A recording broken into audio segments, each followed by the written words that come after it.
Okay, so scm.providers.visible controls how many providers are visible in the source control provider section. Set to 0 to be able to manually resize the view. So this pertains to how many providers will be here, right? And if you set it to 0, you can actually resize that view, right? You can do that. Now, the problem with setting this to 0 is the following. If you remove a repo, that little area disappears. If you edit again, now it looks like there's only one source control provider, right? But what's really happening is that because this is set to 0, you can resize it, and it's the other repo is under there.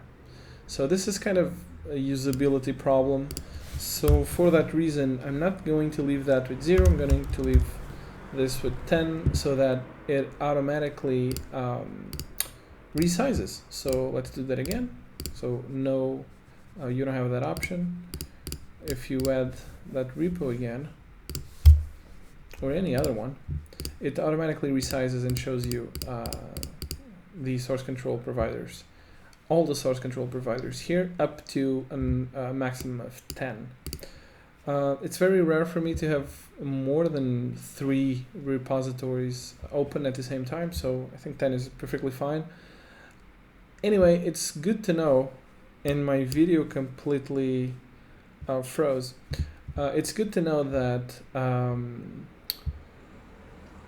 if you happen to have more than 10 source control providers, and you won't see them here, it's good to know that it's because of this option, right? So I'm going to leave this one as default value of 10.